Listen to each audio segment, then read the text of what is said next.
Well, it is the last full week of June, and as we look at the data, we are starting to see some positive trends emerge in the market. And no, we're not out of the woods yet, but as we look at the midpoint of summer 2026, we are finally starting to see some signs of market recovery.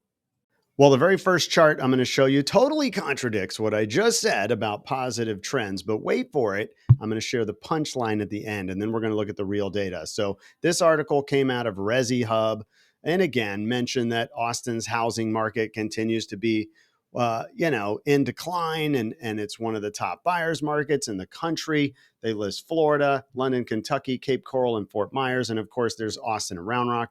And according to this article, we went down 5.66% over this time last year. But okay, here's the punchline. When you get down to the fine print, this is not based on sales. They're actually just basing this on adjustments in the Zillow's estimate. Oh, you and I know the Zillow's estimate is pointless. It has nothing to do with property values. The Zestimate is like this fun little tool that they have on their website to get you excited.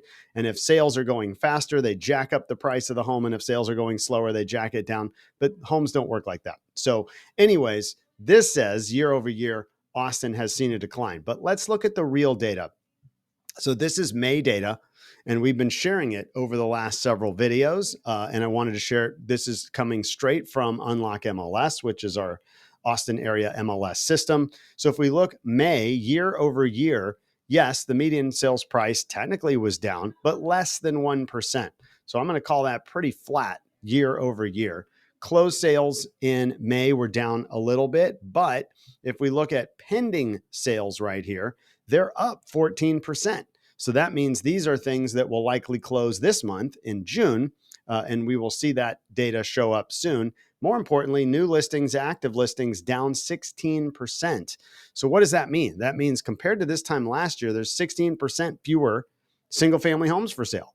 And you have more, 14%, you have more buyers. So more buyers, fewer homes for sale, starting to finally get a turn on that inventory. Months of inventory, here we go, down only 0.3%, but still, or 0.3 months of inventory, but still, instead of being 5 or 6 months of inventory, we're now at 4.7 months of inventory. And then the days on market and close the list price flat year over year. So what's happening is we're starting to get stability on price, on days on market, on activity in the market. Why? Because inventory is finally starting to drop, and we're seeing pending sales go up. Here's a couple stats in real time. So this is the historic sales price trend. This is the median price over the last, let's say, 3 years here. So we go back to January 2023.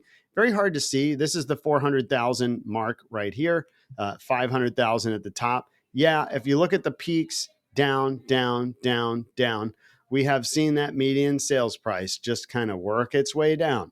But as we look through this spring right here, we've had a nice smooth run up in median home price. That's what we want to see when the market is fairly stable. You can see we've had such craziness in interest rates here. That's why you get a lot of these blips. But ultimately, up in the spring, down in the fall, up in the spring, down in the fall, up in the spring. That's what we want to see. We're seeing it in real time, looking good there. Here, more importantly, is active and sold listings. So green is active listings. This is the past 2 years. And if we look back at 2024, we peaked out around 13,700 homes. And then it goes down in the fall. And then boom, we rocketed up again last fall up to almost 16,000 single family homes for sale. And of course, they came back down in the fall and we went up again. But here we are in May, we're only 14,600.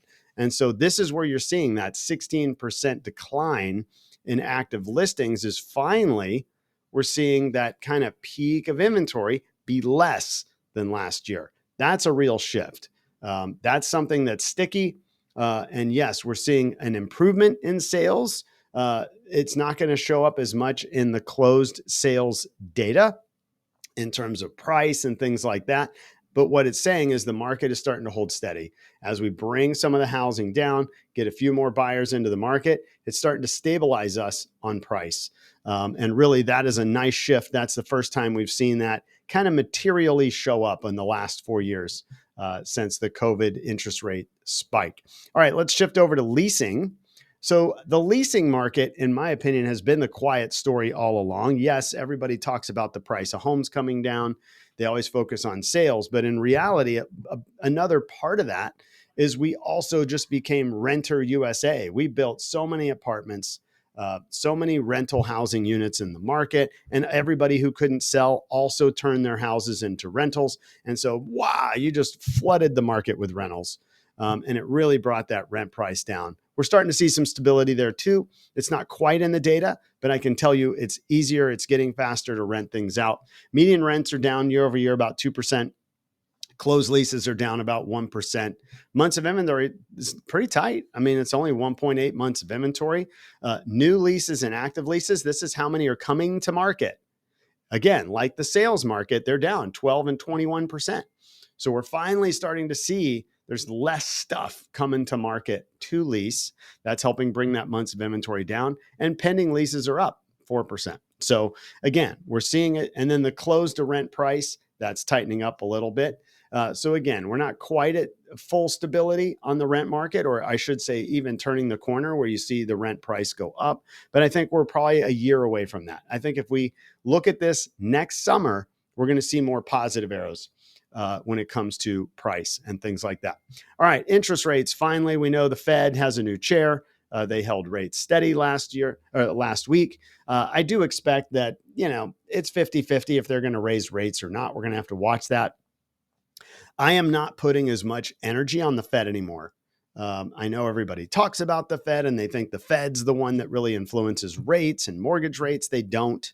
Okay, the bond market is what influences mortgage rates. So yes, the Fed's going to get all the attention in the media, but the bond market, that's where we want to be watching on rates. So where are we right now?